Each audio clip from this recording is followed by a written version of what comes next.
teman-teman, ketemu lagi di webinar Prouds Professional Knowledge Sharing. Tema Prouds kali ini adalah The Secret of Great Teamwork Managing Individual Differences.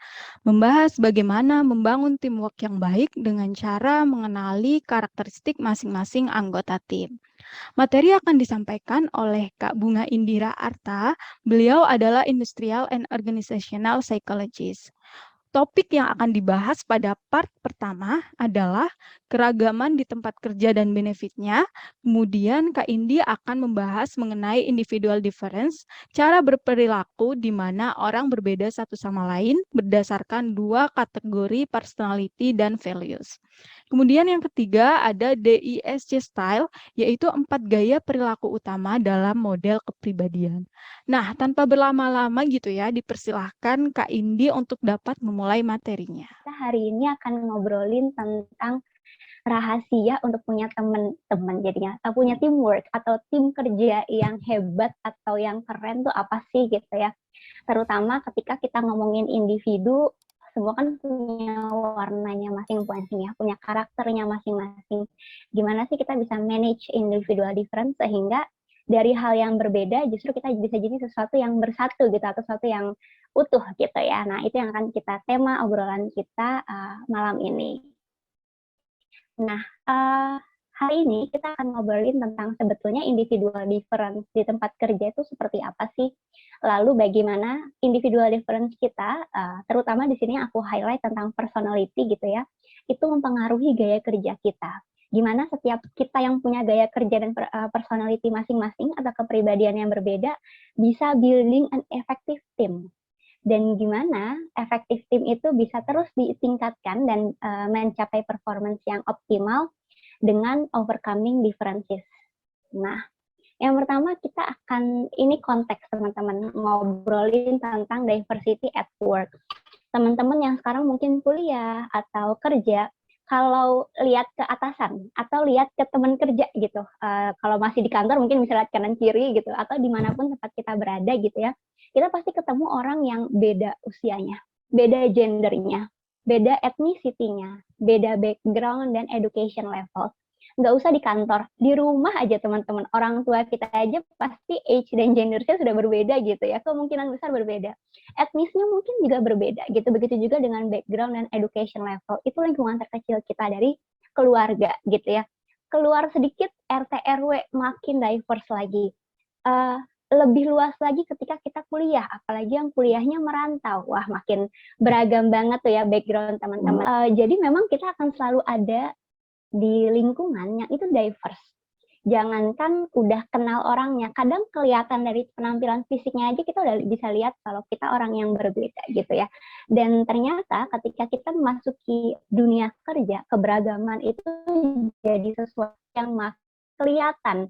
Karena kenapa? Namanya di dunia kerja kan kita kerjanya bareng-bareng gitu ya teman-teman ya. Kalau di kampus ini yang mungkin teman-teman belum terlalu dapat perbedaannya itu kalau di kampus karena kita belajarnya sendiri-sendiri, target IPK-nya sendiri-sendiri gitu ya, mata kuliah favoritnya sendiri-sendiri, mungkin perbedaan itu jadinya lebih kontras atau lebih terasa ketika di circle pertemanan. Tapi kalau di tempat kerja harus ngambil keputusan, yang satu menurutnya A, yang satu B, yang satu C, itu akan sangat terasa sekali karena ada satu hal yang harus disepakati dan dijalani bersama. Dan ternyata diversity at work ini menurut penelitian di Forbes itu menyumbang 35% atau 35% more likely perusahaan yang isinya orang-orang yang diverse itu justru memiliki kemungkinan yang lebih tinggi untuk mendapatkan financial returns atau financial gain. Sederhananya, perusahaan itu akan 35% lebih mungkin atau lebih possible untuk untung atau untuk dapat revenue gitu ya, kalau isi orang-orangnya itu beragam atau diverse dibandingin perusahaan atau company yang isinya orangnya sama semua. Makanya menurut penelitian yang sekarang banyak itu mendalami tentang diversity sama inclusivity. Nanti teman-teman pasti beberapa bagian di beberapa perusahaan yang punya levelnya global gitu ya, bahkan sudah punya fungsi SDM sendiri yang namanya DNI atau Diversity and Inclusivity. Jadi memang diversity at work tuh sekarang lagi cukup banyak dijadikan highlight gitu ya. Dan ternyata kenapa sih banyak perusahaan juga yang striving atau yang pengen tempat kerjanya atau kantornya tuh semakin beragam juga. Karena yang pertama, ketika kita ketemu orang yang beragam, akan kreativitinya itu akan meningkat, inovasinya akan meningkat. Kenapa? Aku misalnya besar di Bogor dari latar belakang psikologi. Kalau misalnya aku di tempat kerja yang isinya orang Bogor semua latar belakangnya psikologi semua, usianya di usia 25 sampai 30 tahun semua. Pasti mikirnya sama gitu ya, yang diceritain sehari-hari sama. Circle-nya mungkin sama, concern kehidupannya sama. Jadinya apa? Kita terbatas untuk melihat hal-hal yang mungkin possible dilakukan di luar apa yang biasa kita lakuin. Beda kalau kita ketemu anak-anak yang lebih muda. Mungkin kalau teman-teman yang udah ngantor punya intern atau punya tim yang sekarang lebih muda gitu ya, kan kadang kita ngeliatnya kayak, nih anak-anak pada canggih banget sih cara berpikirnya gitu ya, atau yang lebih dewasa. Kok bisa ya begini pikir sedalam dan sekompleks itu, yang itu didapatkan dari pengalamannya. Jadi memang ketika kita bekerja di tempat kerja yang diverse itu akan memboost atau meningkatkan kreativitas dan inovasinya. Ketika perusahaan memiliki karyawan-karyawan yang kreatif dan inovatif, tentunya dia nggak akan kalah saing karena produknya atau servisnya akan terus meningkat gitu ya, akan terus memperbarui. Kita punya banyak cerita ya teman-teman di mana perusahaan gagal karena produknya dan jasanya tidak kompetitif, karena gagal untuk berinovasi dan melihat kreativitas apa yang sebetulnya bisa diimplement. Dan salah satu yang sebetulnya bisa jadi modal perusahaan adalah dengan punya tim yang diverse. Tadi aku baru ngomongin age, belum gender, belum ethnicity, belum background pendidikan, background keluarga. Itu semakin beragam maka semakin kaya.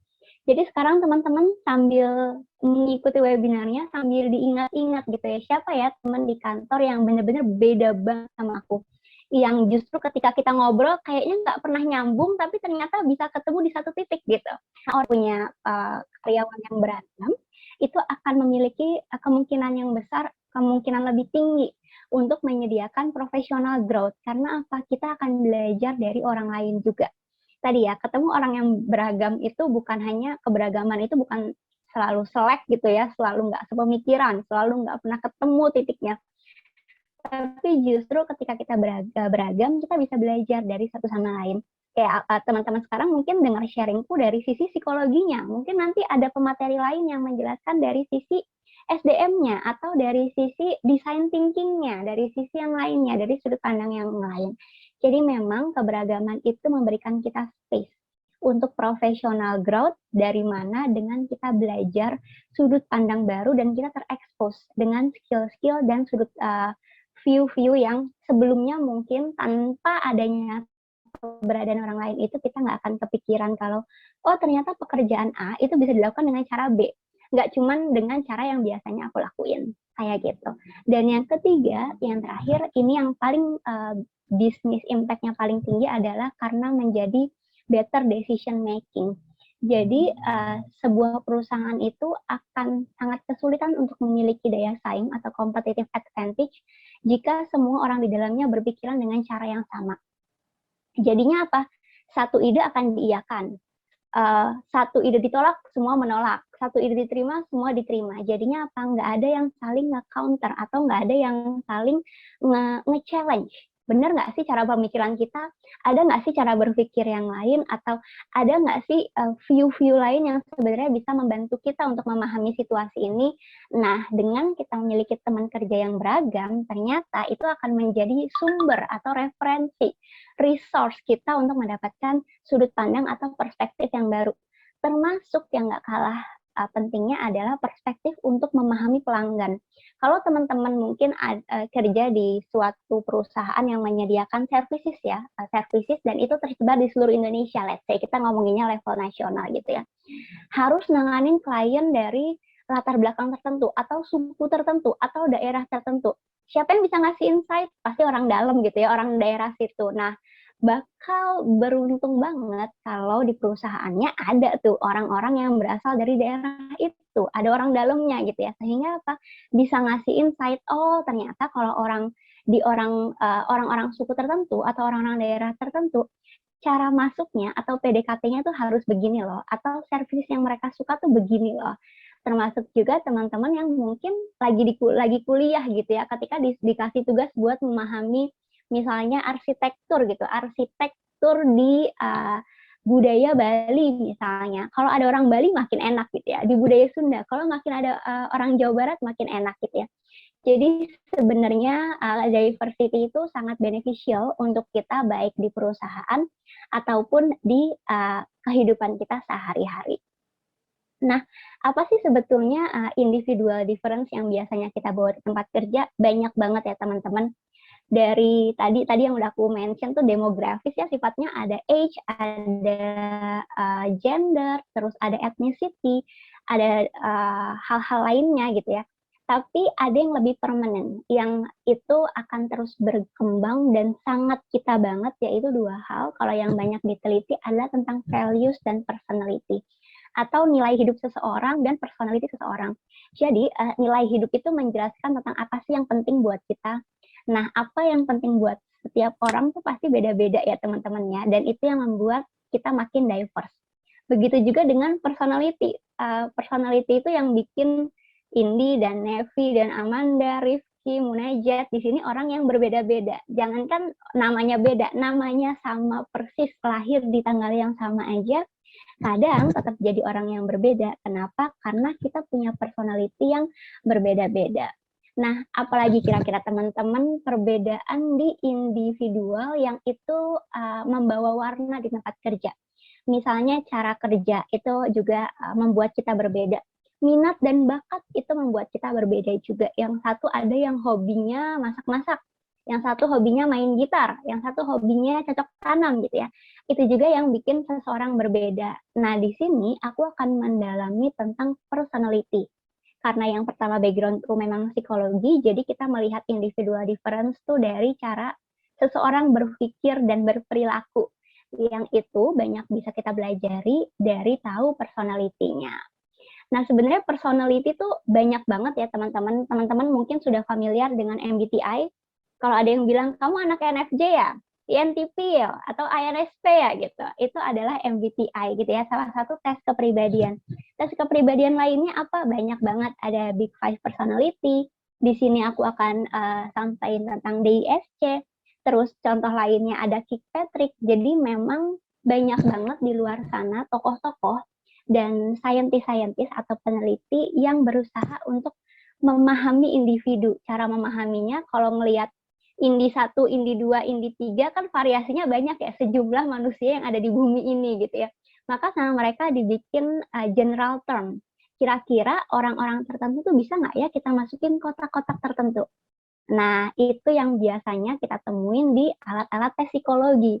Jadi sebetulnya alat-alat tes psikologi itu membantu kita untuk bisa menaruh box yang paling mendekati kita tuh yang mana sih, tapi belum tentu di box itu semua orangnya sama juga gitu ya, karena tadi baru satu aspek, baru personality-nya aja yang sama. Tapi age-nya bisa berbeda, terus latar belakang etnisitinya bisa berbeda gitu ya, usianya bisa berbeda gitu. Jadi salah satunya dari SC Style ini tujuannya adalah untuk bisa memahami tipe-tipe general yang ada di manusia, sehingga kita lebih punya gambaran, oh kalau Indi itu anak DI, kalau di IST gitu ya, anak DI, berarti itu dia tipikalnya yang sukanya kerja di air gitu, atau jangan kerjanya di laut gitu. Kurang lebih begitu gambarannya teman-teman. Kenapa akhirnya banyak juga perusahaan yang pakai personality test untuk rekrutmennya. Kenapanya nanti teman-teman akan lihat sendiri ketika kita bahas satu persatu stylenya. Jadi DISC Style ini salah satu alat tes yang dikembangin dari Big Five Personality juga gitu ya. Dan kenapa DISC Styles ini banyak digunakan di tempat kerja? Karena item-itemnya atau konten-kontennya itu memang banyak diminta kita itu refleksi apa yang kita tunjukkan di tempat kerja. Sehingga semakin dekat antara apa yang kita tunjukkan di tempat kerja dan apa yang diharapkan mereka employers gitu ya, atau perusahaan lihat di tempat kerja. Nah, kalau menurut DISC, kita itu bisa dilihat dari 4 kuadran. Jadi, kalau teman-teman lihat yang sudut horizontalnya itu, dari sumbu kiri itu adalah orang-orang yang orientasi kerjanya ke tugas. Ke kanan, itu yang orientasi pekerjaannya atau orientasi gaya kerjanya itu lebih banyak ke manusia. Kalau dicontohkan, yang task oriented itu biasanya teman-teman yang suka bekerja dengan data, dengan akurasi, dengan aturan-aturan gitu ya, itu task oriented. Sedangkan yang sebelah kanan atau yang people oriented itu lebih suka atau lebih nyaman, lebih enjoy itu pekerjaan yang memberikan kita kesempatan untuk ngomong sama orang, untuk tampil di depan umum, untuk bisa memberikan insight, untuk bisa berbagi. Itu biasanya orang-orang people oriented. Nah, tapi tidak hanya sumbu ke kiri dan ke kanan, ternyata kita bisa dilihat juga dari sumbu ke atas dan sumbu ke bawah atau sumbu vertikalnya. Sumbu vertikal ini menunjukkan ada orang yang cara kerjanya itu cepat atau action. Jadi dia tek tek tek tek gitu ya. Kalau kata orang zaman sekarang, orangnya tak tek gitu. Dikasih kerjaan siap, jalan, beres gitu. Kalau suruh ngambil keputusan tidak terlalu banyak mengulur-ulur waktu, tidak terlalu banyak meminta sudut pandang A, sudut pandang B, ngambil data A, ngambil data B gitu ya. Tapi tujuannya dia atau yang mendrive dia adalah tadi time gitu ya, atau waktu dan kecepatan kerjanya. Sedangkan semakin ke bawah itu adalah orang-orang yang makin suka stability. Teman-teman yang suka stability itu kalau bekerja justru pengennya yang pelan-pelan, alon-alon asal kelakon. Yang penting benar gitu ya, yang penting pasti dicek dulu satu-satu gitu ya. Nggak usah keburu-buru, nanti malah salah gitu. Itu tipikal yang di bawah. Nah, kalau menurut DISC, kita itu akan berada di satu titik di antara keempatnya. Artinya apa? Ketika kita ngomongin continuum, kita akan berada, jadi nggak ada orang yang sukanya people oriented banget gitu ya, enggak. Tapi dilihatnya apa? Kalau aku misalnya ada di titik ini, contohnya aku itu anak DI teman-teman, jadi aku ada di sini kurang lebih gitu ya. Berarti apa? Aku lebih banyak ke action daripada ke stability. Dan aku lebih banyak ke task oriented karena aku di D dibandingkan ke people oriented gitu. Bukan berarti aku nggak bisa stable, bisa, tapi aku biasanya kalau di naturally gitu ya, atau tidak dalam tekanan gitu, aku akan ada di bagian yang atas seperti itu. Nah, kita semua itu akan masuk di salah satu titik di antara keempatnya ini. Artinya akan ada orang-orang yang ya gabungan antara DI, DC, IS, SC seperti itu. Nah, kita akan kupas satu persatu 4 karakter besarnya gitu ya. Sebelum kita masuk, nantinya teman-teman bisa melihat juga kalau gabungan dari beberapa kotak itu akan menghasilkan warna personality yang totally new lagi. Tujuannya buat apa kita paham ini? Karena nanti teman-teman akan bisa sambil nge-sensing juga. Teman kerjaku nih atau teman kelompokku itu tuh orang yang mana sih gitu. Oh, pantas dia tuh kalau dikasih kerjaan itu sibuk ngumpulin data dulu, baru dibikin PPT-nya. Nah, ternyata dia emang anaknya anaknya C gitu. Atau kebalikannya, dia nggak suka disuruh bikin PPT, sukanya presentasinya. Oh, berarti dia anaknya I kayak gitu. Jadi dari situ kita bisa mulai memperlakukan orang dengan cara yang memang mereka nyaman di naturalnya mereka. Kayak gitu, termasuk nanti aku akan berbagi salah satu resource gitu ya, salah satu web test yang biasa teman-teman kerjakan untuk mengetahui tipenya teman-teman itu aku ada di kotak yang mana sih.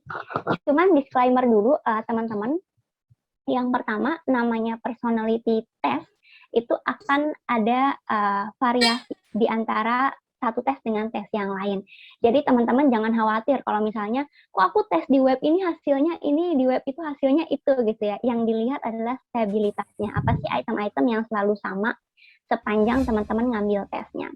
Terus jangan khawatir juga kalau kok aku dibilangnya begini tapi aku nggak ngerasanya gini ya gitu. Karena tadi namanya manusia pasti beragam. Tidak ada yang di satu kotak dia benar-benar fit in 100% karena setiap orang punya differences yang lain. Ada age differences, tadi ada nationality differences, ada demographic differences, jadi nggak usah khawatir. Dan yang ketiga, memang ini yang cukup aku sayangkan juga gitu ya sebagai seorang psikolog adalah di Indonesia itu banyak alat tes yang saduran dari luar.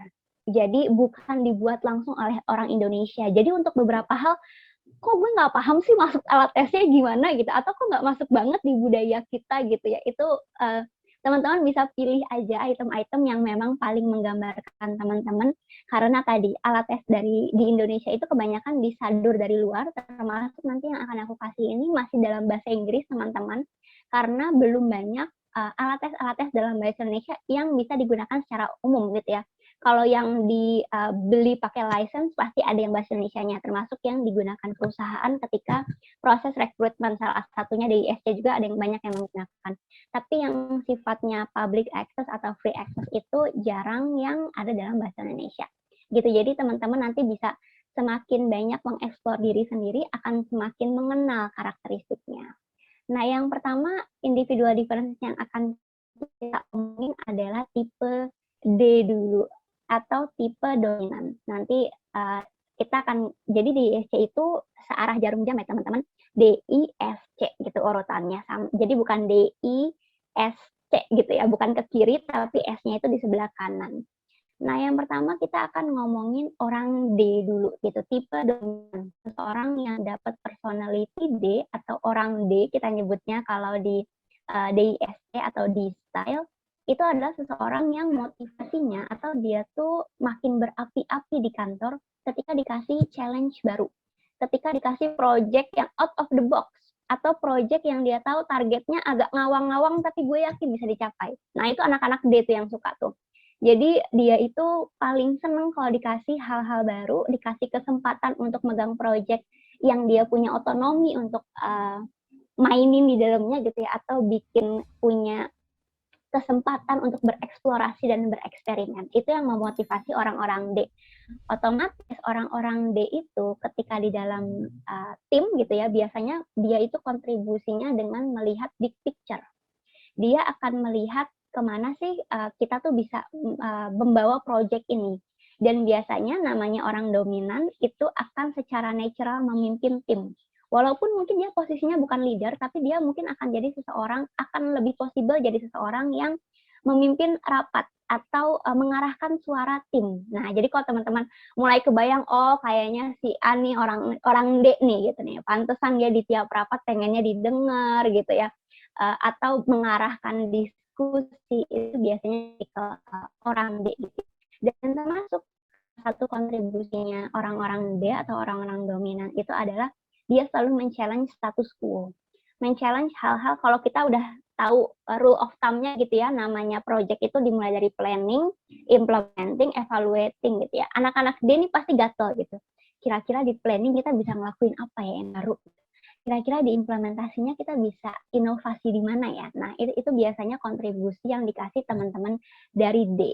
Jadinya apa? Jadinya enak punya teman-teman D kalau kita lagi berada di sebuah project yang belum punya ground rules-nya, belum ada success story-nya, dan cukup challenging karena mereka akan sangat termotivasi dan bisa berkontribusi dengan optimal di project itu.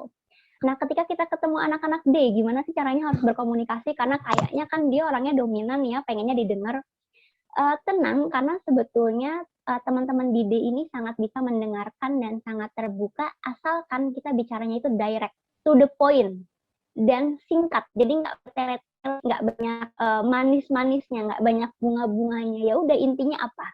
Yang dibutuhin apa, atau problemsnya apa, solusinya apa yang bisa kita lakuin. Itu cara kita bisa mendekati orang-orang D.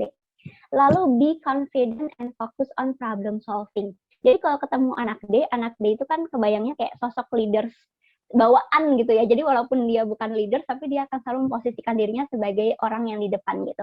Jadi kita kalau ketemu orang D harus confidence juga. Jangan datang-datang udah nggak bisa ngelihat mata, ngomongnya udah nggak prepare gitu ya, dan nggak bisa ngerti sudut pandangnya si D gitu. Tapi sebetulnya si D ini tetap bisa diajak ngobrol dengan apa? Kita ngomongin sesuatu yang konkret dan tangible atau bisa dicapai, bukan ide-ide abstrak, bukan hal-hal yang tidak make sense kayak gitu. Jadi orang D ini termasuk orang yang logik kayak gitu. Nah, ini tipe D. Kira-kira teman-teman boleh share juga di chat gitu ya. Tugas kayak apa sih yang D itu justru frustrasi? Yang kalau ada orang D, wah kasihan banget nih orang D kalau dikasih tugas kayak gini atau dikasih pekerjaan kayak gini. Kira-kira tugas apa teman-teman? Ada yang mau share nggak? Atau ada yang bisa share di kolom chat atau open mic, boleh banget gitu ya. Dengan karakteristik orang D yang ada daya gini, kira-kira jangan deh dia dikasih tugas itu, kasihan, nanti pusing. Nanti bisa kabur dia jadi demotivasi atau bisa tiba-tiba menghilang begitu saja gitu ya, karena dia nggak nyaman dengan situasinya.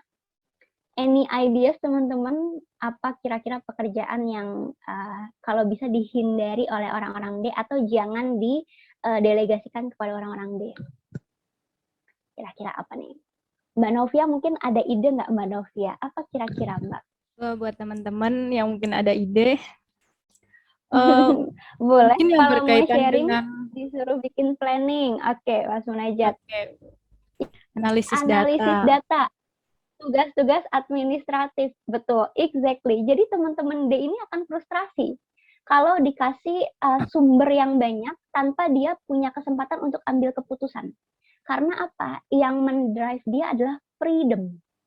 Jadi justru orang-orang D ini harusnya dikasih space sebanyak-banyaknya untuk berkreasi.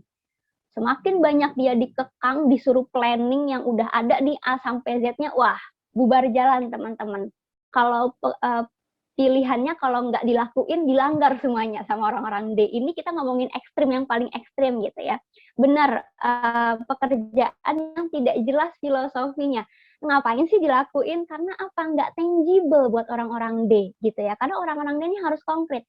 Ini pekerjaan budgetnya berapa, timeline-nya berapa, time frame-nya kapan gitu ya. Output yang diharapkan apa. Habis itu serahin deh caranya ke orangnya gitu. Jadi kita kasih big picture-nya, tapi nggak perlu sampai mendetail yang ke planning. Karena tadi, kalau nggak dilanggar, nggak dilakuin sama teman-teman D gitu. Kata Mas Munajat, gue banget tipe D. Nanti kita lihat Mas Munajat tipe D, ada temennya nggak DI atau DC gitu ya. Karena biasanya selain ada satu tipe dominan, ada satu pendamping tipe lainnya yang bisa muncul juga di situasi-situasi tertentu. Oke gitu. Nah teman-teman mungkin sambil berefleksi, atau termasuk kalau teman-teman punya pasangan, sambil dilihat nih, jangan-jangan pasangan saya tipe D ketemu tipe D. Nah, apa yang harus dilakuin? Banyak teman-teman resource di internet yang bahkan membahas gitu ya, bagaimana pasangan romantis itu harus mengadres satu sama lain dengan tipikal kepribadian yang berbeda. Termasuk di referensi yang aku kasih nanti. Jadi teman-teman bisa melihat gitu ya, tidak hanya di konteks pekerjaan, tapi juga di kehidupan pribadi. Oke, sekian dulu ya materinya. Untuk materi selanjutnya, teman-teman bisa klik langsung di part 2. Bye!